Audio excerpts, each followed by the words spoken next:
let's get down to business. Just a little bit of overhang from the last day, or from a previous lecture. Just the range of values that are permissible using either unsigned binary or signed binary representation of integers, which we will concentrate on mostly. So the idea is very simple. You know, if it's unsigned, it's 0 to 2 to the power of the number of bits, all minus 1. If it's signed, well, all that range is sort of shifted over to nearly be centered, but not quite centered on 0.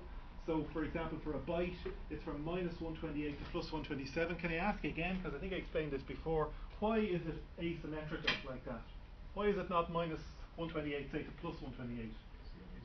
Because 0 is in there, and 0 is effectively a positive number in this kind of strange world. Okay, so that's important. And the same with all the others. I think those numbers are right. I'd be happy to be corrected on them. Should be 255. 0 to 255. Okay, the very first one. Okay, thanks. That should be 255. Okay, 0 to 2 to the power of the number of bits in the representation less 1. So it has to be. Thank you. It has to be an odd, and the same there, right? It has to be. That should be a 5. That's the wrong way around. Okay. Okay. I'll fix them. Sometime. Now, the other thing that I haven't said is that we really use this signed the binary representation to deal with all kinds of things other than just integer decimal numbers. So, for example, when we're processing and manipulating characters, we'll be processing their ASCII codes. So we'll be looking at them as either unsigned bytes, if that's what we want, or signed bytes, if that's more appropriate, if that's more useful. Okay, if we were dealing with Unicode, most probably we'd be using words. Okay, now Unicode gets quite complicated quite fast. It looks like it's a 16-bit code, but in fact it's not. It's much more than a 16-bit code. But if you're just dealing with, I think it might be the first page of Unicode, you can deal with the 16-bit Unicodes as just words. Okay, so we'll be using the 68000's ability to support bytes, words, and long words, and to support binary arithmetic on them for more than just decimal numbers, things we would think of in terms of decimal numbers. And one good example of that is suppose you were trying to say, well, is the letter B, does the letter B come after the letter A? And you want to do that on a computer. You won't actually be asking the computer using special character processing instructions. What you'll be saying is the code for the letter B greater than or less than the code for the letter A? So that's the way you go about that kind of thing. So you can see that although we could be dealing with characters, underneath we'll be dealing with binary arithmetic, right? So that's that. Okay, so that's just a little holdover from the last thing. So we want to talk now about addressing modes, because you'll remember we started talking about this indeed, but just to put some kind of English on it. You'll remember that when we're writing assembly language, we have to think about how the data is represented, to be sure. We have to think about what instructions are available, to be sure. But we also have to think about how we access or reference or address the information that we want to deal with. And it's not something that we can just dream up, because everything at the level of assembly language is dominated by the underlying hardware, and addressing the ability to access and reference information is no less constrained or supported, if you like, by the hardware as, say, even executing an instruction. So what I've said here is, as well as hardware for executing instructions, the processor needs hardware to access or to reference the data. Okay, so the data could be in memory, or it could be in registers. It could be somewhere that you know about in memory, or it could be somewhere that you don't know about in memory that you have to figure out, and so on. Okay. So the point I'm making on this slide here then is that you need hardware for it. The hardware underneath, if you were to look at this in completely hardware terms, you'd say, well, we have this hardware, and this hardware gives rise to these addressing modes, and these addressing modes are what those software engineering people have to actually use. If you're looking at it from a software point of view, you have to say, well, there are these addressing modes in the instruction set, and we can't use any other addressing modes because these addressing modes have the support of the hardware underneath. Now, in fact, since the IBM 360, I was talking about this a couple of weeks ago, maybe last week now, since around the time of the IBM 360, people designed the instruction set and the addressing modes and then they worried a little bit about how that got implemented later. So you could use the same instruction set across different ranges of the same machine. You could have a slow 360 with the 360 standard instruction set. You could have a medium-sized 360 with the same instruction set, and you could have an advanced, very fast 360 which had the same instruction set, but the underlying hardware would be different in each case. So people tend to design the instruction set and work downwards now, whereas many years ago they designed the hardware first as best they could, and then they said, well, that's what you've got there, guys. Right. Okay, so let's go on to the next slide here. The other thing about the term addressing mode, it seems to imply that we're always talking about something that is capable of being addressed. That is something that's in memory in the machine. Okay? And it's unfortunate that the term addressing mode is used, because it is a bit of a misnomer. What we're really talking about when we say addressing modes, and that, by the way, is why there was quotations around the previous slide. When we're talking about addressing modes, what we're talking about is ways of specifying data. Ways of specifying data.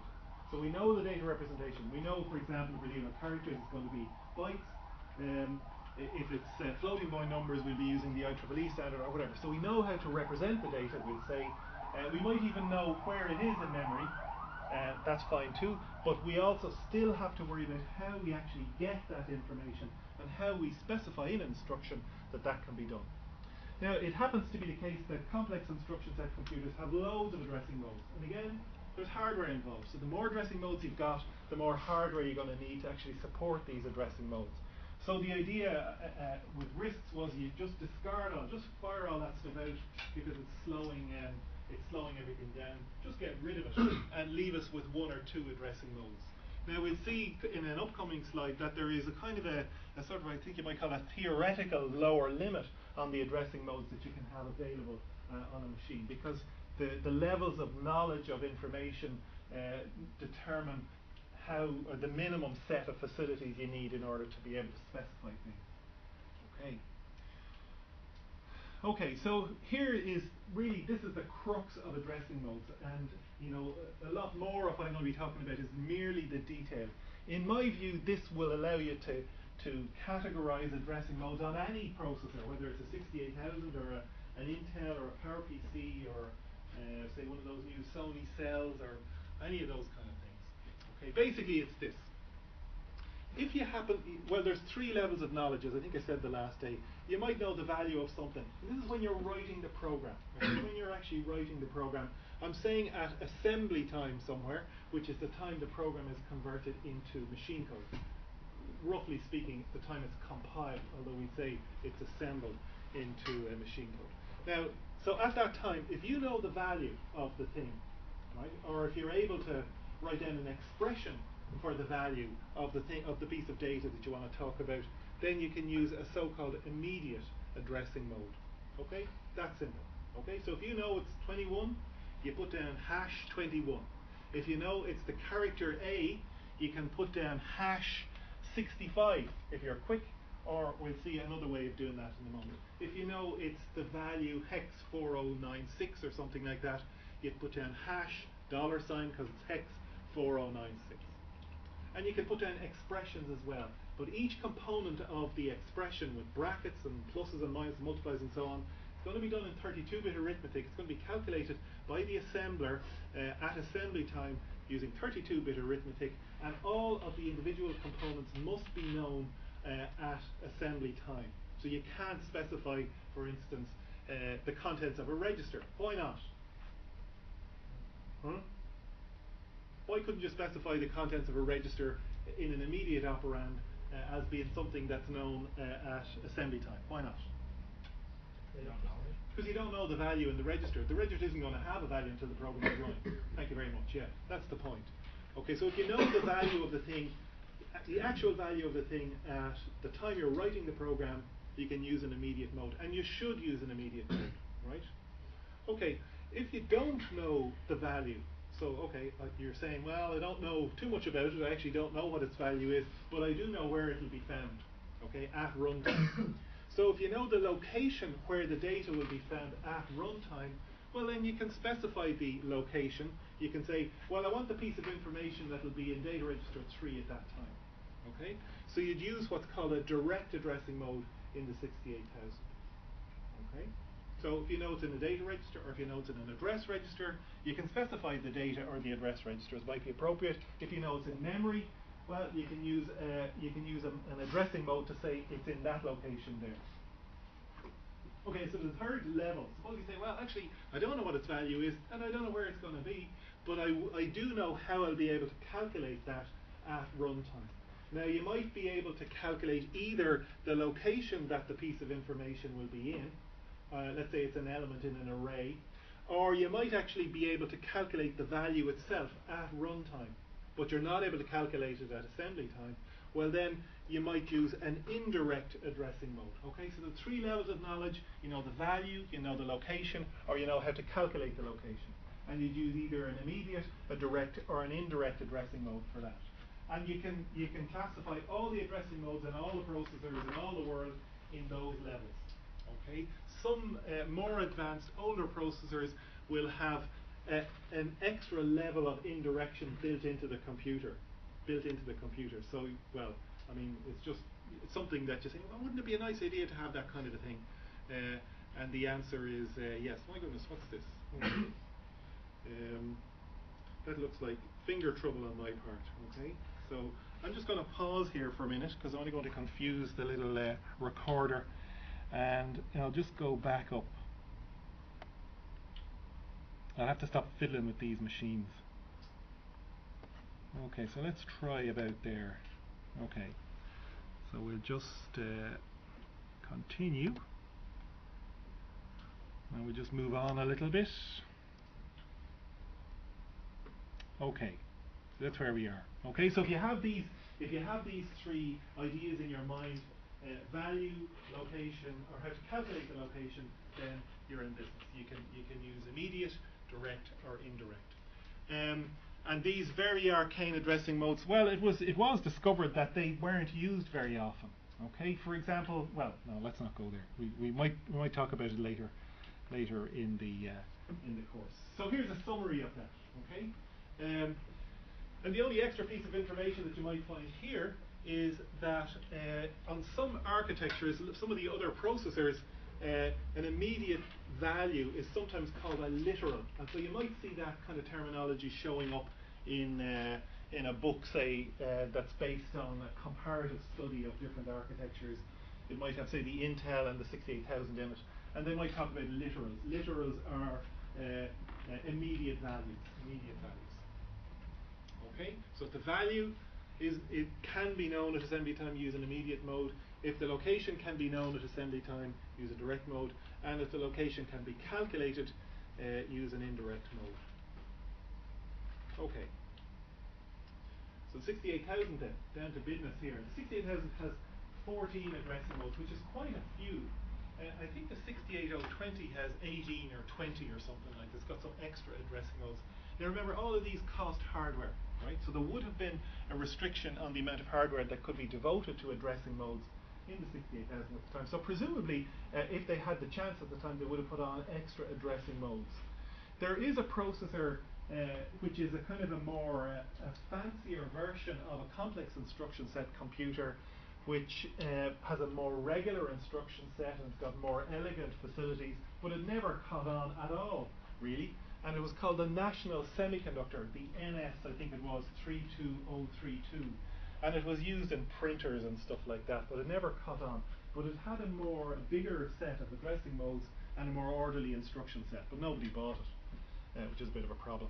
Okay, so the 68000 then is somewhat less perfect, but it was a lot more successful and still is very widely used in the embedded computer business. Okay, so it has 14 addressing modes as far as I can remember, as far as I can calculate.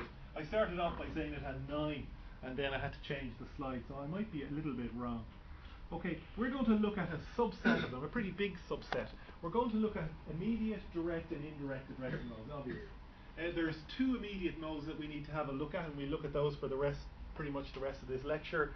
There's 4 direct modes. Now that sounds like a lot because all you're specifying is where something is, but we'll see why there's 4. 2 of them are trivial. The other 2 are a little bit more complicated. And then there's 5 indirect modes. Now, on a RISC machine, you probably have 1 indirect mode, which would be the equivalent of that mode we used the other day, address register indirect. You can have a pointer, in other words. But on the 68000, we're going to have a look at 5 of them, and I'll give you their names, because I had to think about this morning. There's address register indirect, which is the one we had a look at. There's address register indirect with offset. That's the second one. There's address register indirect with index register and offset. That's the third one. That's the most complicated of them. And then there's 2 more which are for data structures really called stacks. And one is called address register indirect with post increment, which you're going to love. And then the last of the 5 is address register indirect with pre-decrement. Okay, so they're all flavors of address register indirect. Okay, these 5 indirect modes that we're going to have a look at. They're all flavors of address register indirect. And then the other 3 modes that the 68000 has that we're not going to have a look at are variants of address register indirect, but the register in question is not an address register, it's actually the program counter itself, and they're called PC indirect or PC relative addressing modes. And we're not really going to have a look at them, but let me just tell you one thing that you might wish to keep in mind when you're thinking about them, and that is what they're for. If you think about an operating system, and an operating system is in charge of all the resources in a computer, and it has to be able to load programs whenever it's appropriate. So let's say you're at your Linux or your Windows or your Mac, and you write a program, you save it in a file, and then you execute it. You say, I want you to execute this program. The operating system will take that program, the machine code of that program, and it will load it into memory to execute it. Now, the way you're going to write assembly language programs, the locations that your programs can go into are fixed, because you'll be saying, when you're writing the program, this must go into location 1000. Okay, now if you go back to the operating system, if it had, say, 15 programs that it had to run at a particular time, and all of them required themselves to be in particular locations in memory, that would be very restrictive. Because if there was something already in those locations in memory, even if there was lots of other memory to spare, and even if there was processor time to spare, the operating system could not load that program. It would be said to be a position-dependent piece of code, position-dependent piece of code. And what these PC relative addressing modes that we're not going to have a look at, what they're really targeted at is allowing you to write position-independent code. That is code that can be loaded into any part of memory by the operating system and run without further modification. And it's called position-independent code. So the remaining 3 modes are for the support of position-independent code. Okay. Should also say that there are a number of tricks that you can play at the level of the hardware to convince a program that it actually has, that it actually is at locations that it really isn't at. Okay, it's like the joke about the Catholics in heaven. There's a big wall apparently around all the Catholics in heaven because those guys think they're the only people in heaven. Okay, so maybe we'll tell you more about that later. Okay, so we're going to look at 14 addressing modes. Okay, we're going to look at the immediate ones first. They're called immediate because it turns out that the operands themselves they actually form part of the instruction, so they're available in that sense immediately. They're also called literals for that reason, because they're literally part of the instruction. Okay, and we'll see about how the instructions are encoded later. Okay, so with an immediate mode, then you specify the operand that you're interested in, and you specify it as maybe appropriate as a byte, as a word, or a long word. Okay, any sensible value is permitted. Okay, and that's important. So if it's an 8-bit operand, then you can specify anything that resolves or evaluates to 8-bit. Okay, just remember that any intermediate calculations, let's say we have something like this down here, any intermediate calculations are carried out by the assembler at assembly time when it's trying to construct the code. They're calculated in 32-bit arithmetic, 32-bit integer arithmetic. So any fractional parts or any of that kind of stuff are lost. Okay, so here's a couple of examples, right? Well, 21. That's a decimal number, and remember it's going to get converted into binary and sized appropriately for a byte, a word, or a long word. Okay, here's another example. This is a hexadecimal value, hex 60FA, and you can see the hash sign in front of all, indicating that we're using the immediate mode. Okay, here's an example where we have a simple expression, which is, well, hash because it's an immediate operand, $sign because this is a hexadecimal value here, which is turned into 32-bit binary, and then minus, well, another hex value which is turned into 32-bit binary, and then the expression is evaluated. Here we have a mixed example. Okay, now this is all perfectly legitimate. It looks as ugly as a dog, but it's perfectly legitimate. 567 is decimal, but it gets turned into 32-bit binary. We have being multiplied by hex AB, so that the hexadecimal expression there is evaluated as a 32-bit quantity. Okay, all multiplied together, and then subtracted. A character is subtracted from it. Well, you may not be able to see it over at the edges of the room here, but there is a single quote, a single straight quote, by the way, around this character here, the single character. And what that means is take the ASCII code of that thing, the ASCII code, and use it as in this case, as a 32-bit quantity. So this expression here is evaluated at assembly time because each of those values can be known at assembly time. So it's evaluated as a 32-bit quantity. It'll be chopped to the appropriate size that may be appropriate, and that's what gets used. That's what gets used. So that's an immediate. Yes, sir. And this 567, is it in decimal or? The 567 here is decimal because it's not preceded by anything. There's no $sign or anything else like that. So in the absence of any prefix, it's considered a decimal. So it's okay for the processor to calculate to multiply one decimal with one hex? It is okay. The question is it okay to multiply, say, a decimal number by a hexadecimal number? Yeah, because remember what the assembler is going to do is going to take the decimal number and turn it into a 32-bit quantity first. Okay, and it's going to do the same with this. So actually the multiplication will be done on two 32-bit binary numbers. So there's no issue there. You just need to bear in mind what goes on before the calculation is done. What about if I want to address with a binary number? So say that again. For example, like if I want to write 567 binary, is it possible? If you wanted to write a binary number, yeah, you can precede the binary number sequence with a percent sign. Okay, so the percent sign introduces a binary number. So you could have an expression, let's say like this, 567, well that's decimal, multiplied by binary 1010. You could certainly do that. And this will be turned into a 32-bit binary quantity, and this will as well, trivially, turned into a 32-bit binary quantity and multiplied together. Okay? But remember, it's all integer calculations. It's truncated to 32 bits as you go along, and the result then will be sized to 8, 16, or 32-bit. And this is all done not by the processor, not by the 68000, but by the assembler. In your development systems, the assembler that produces the machine code, that's going to be doing all this. So all the values that you specify here must be known. It must be possible to know them at that time. Yes, sir. I was just wondering, will the assembler tell you if it overflows? Will the assembler tell you if it overflows? I wouldn't bet on it. No. In fact, no. Not to be too flippant, it won't tell you because very often people actually want that behavior to happen anyway. Okay.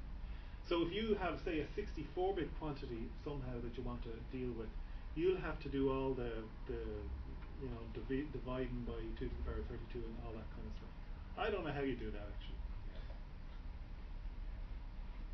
Maybe get a better assembler. Okay, any other questions about that? Let me just tell you that this causes a great deal of confusion, so maybe you should just pay a little more attention to it. It causes a great deal of confusion because people start getting confused between the hash sign and and a dollar sign. Here, am I getting confused between them? Okay, remember the hash symbol always means that the thing following it is to be taken as an immediate, as a value, not as a location, rather as a value. Okay, so the value blah, the value that, the value 21, the value here. That's how you would say the hash sign. The value such and such, or the immediate operand such and such. Okay? Can I move on? Okay, so I did say I think that there are two immediate addressing modes, and this is one of them. It's the most general one.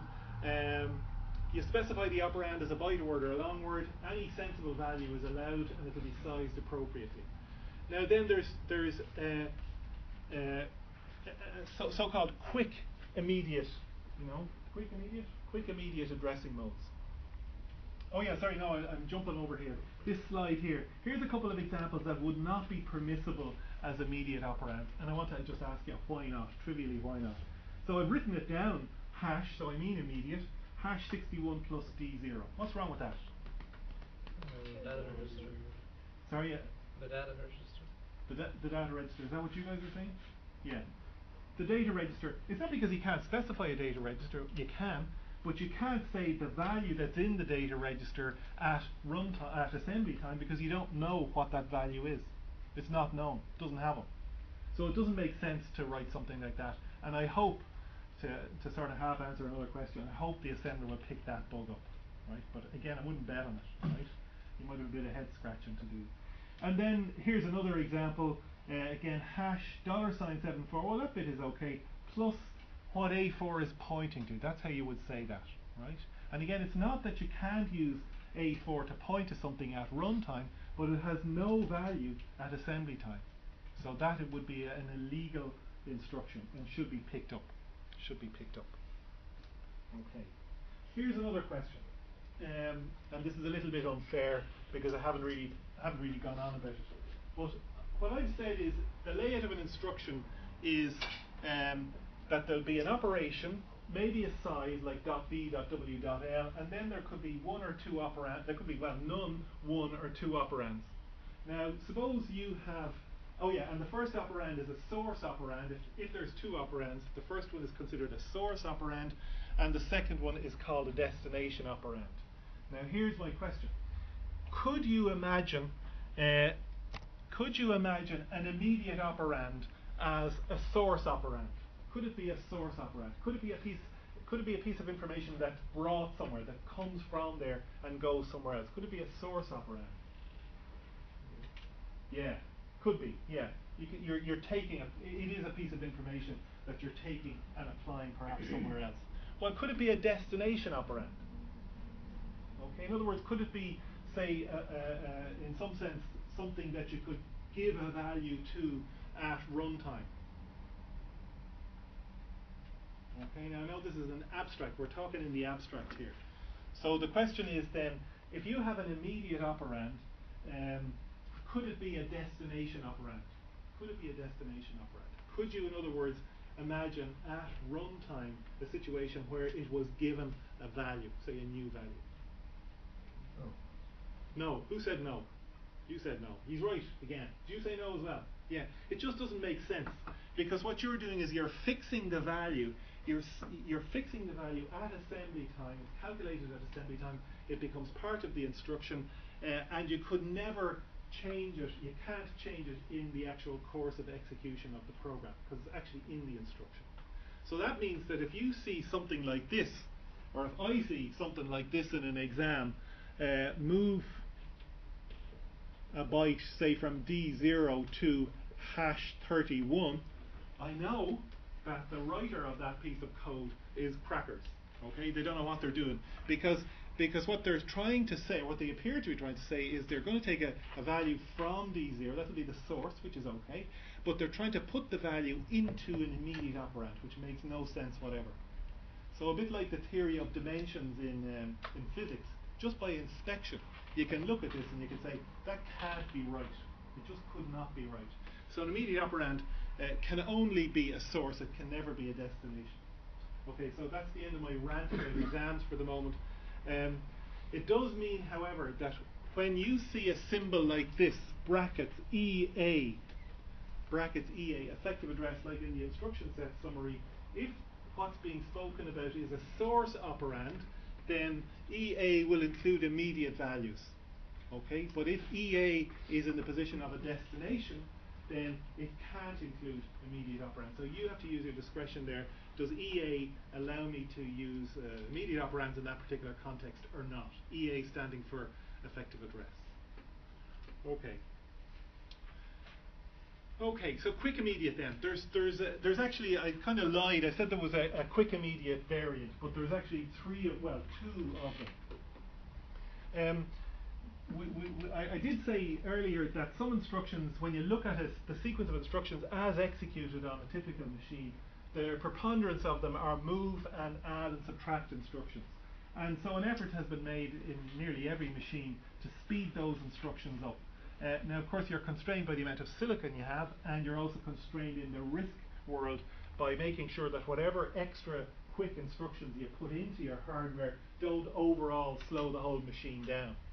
Okay, but in the 68000, there are essentially three so-called quick instructions. One is called move quick, the other is add quick, and the third is subtract quick.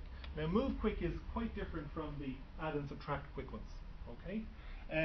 They're made quick, by the way, because, well, let's think about this for a moment. Do you remember I said instructions are stored as binary quantities in memory? Okay, so an instruction occupies space in memory. That means that if you want to execute an instruction, you have to fetch it into the processor to execute it, right? And the longer the instruction is, the more space it takes up in memory, the longer it's going to take to fetch, okay? Each word takes a particular unit of time. So if your instruction is 1 word long, it's going to take X amount of time, and if it's 2 words long, it's going to take 2x amount of time to fetch, never mind execute.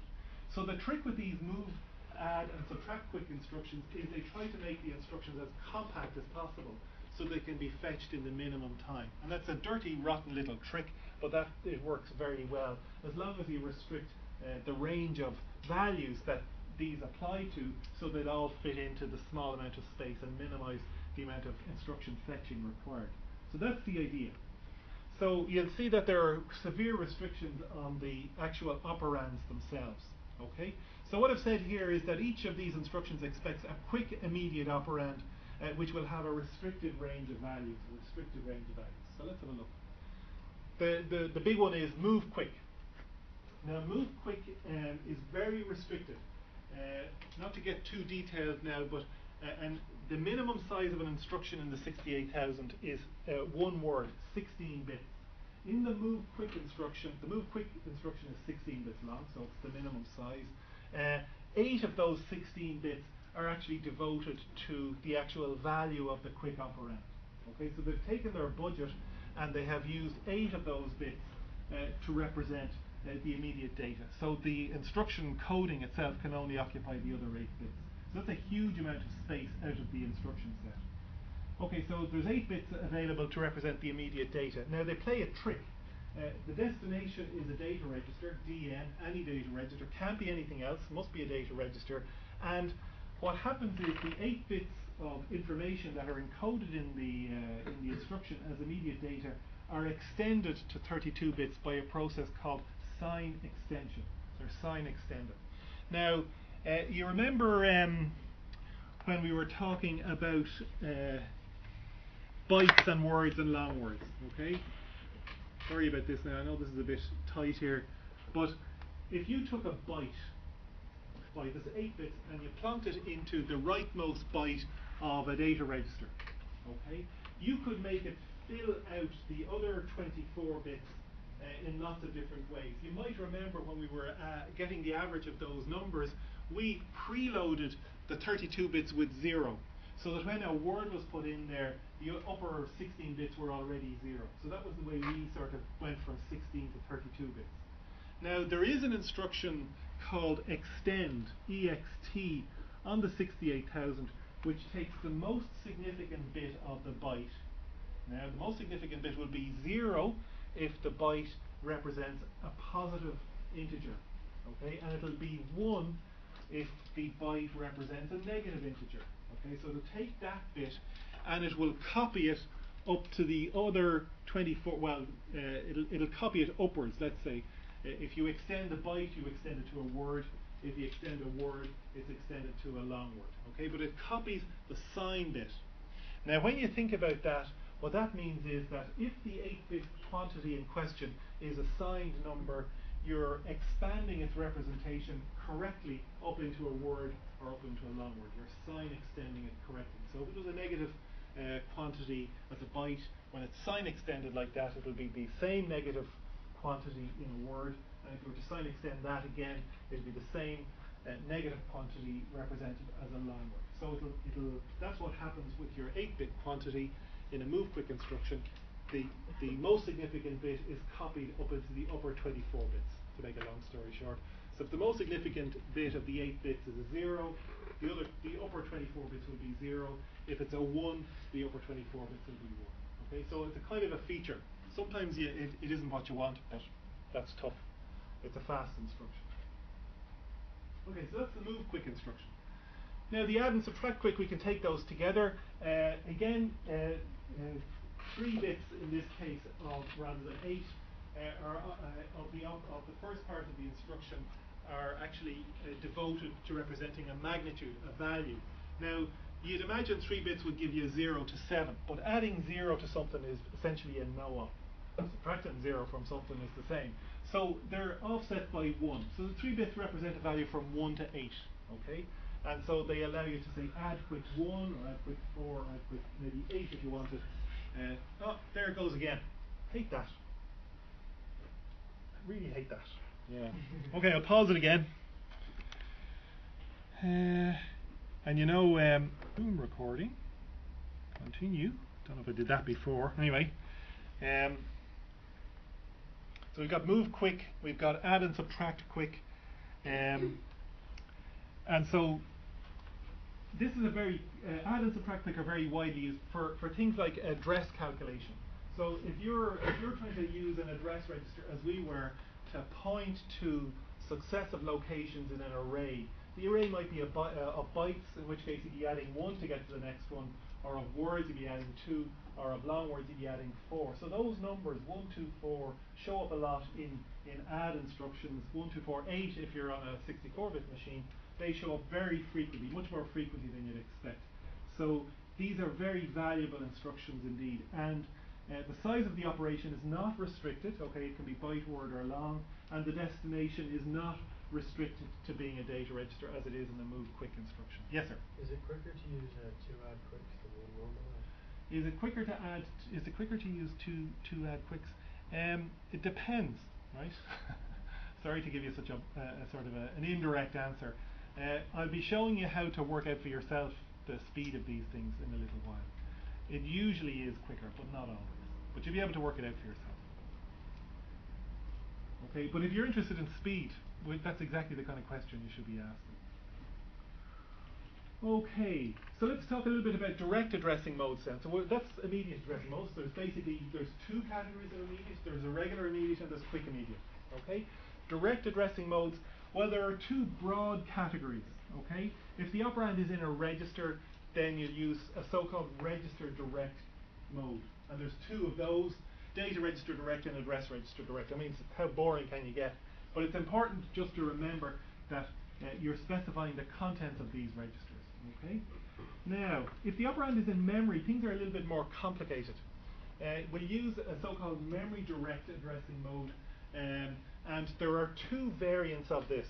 And I'm going to just explain it verbally, and then we'll talk a little bit more about it. The reason that there are 2 modes is partly historical and partly for speed. Okay, now the historical side of it is that when the 68000 came out in 1978 or 9, it seemed as if 64 kilobytes, KB, 64 kilobytes, was plenty of memory for any sensible thing that you'd use on a microcomputer. Okay, 64 kilobytes, right? Not megabytes, but kilobytes. And 64 kilobytes could be, you could reference any byte in 64 kilobytes using how many bits? Well, so you have 65,536 different locations. How many bits would you want to actually distinguish between all those locations? Okay, we've addressed a similar kind of question already. If we take the analogy, if you have 8 bits of 8 bits, how many different things can you represent with it? Right? Many? 2 to the 8, okay? So exactly, which is 256. So going in the other direction, if you have 65,536 different locations, each of which has a distinct signifier, how many bits do you need to be able to specify any one of 65,536 locations? 16 bits. 16 bits. Thank you. Okay. So in the 68,000, there is an addressing mode where you can actually specify the address using just 16 bits of space. Now, so historically that seemed like a good idea at the time, although 64 kilobytes is nothing, absolutely nothing. I mean, this thing here has 32 megabytes, right? So that's 500 times more, I think. So it's a tiny amount of memory, but it did seem at the time to be plenty for lots of things. But there is a speed dimension to it, because if you can represent an address, which is what we're talking about, the location of something, using 16 bits instead of using 32 bits, the instruction of which that is part can be fetched more quickly. Okay, so a person interested in getting the absolute maximum performance out of their program will try to use absolute memory short where they can, if they have to reference something in memory. Otherwise, they will use the second mode here. So what that means, and we'll talk more about this tomorrow. What that means is that if you're interested in the highest speed access to locations in memory that you're forced to put things in, you could, if you put them in a particular small 64 kilobit part of memory, you'll be able to reference them using absolute memory short and access them more quickly, and therefore you'll get your game to run a few frames per second faster, or whatever it is. Okay, thanks for your attention. We'll talk again tomorrow.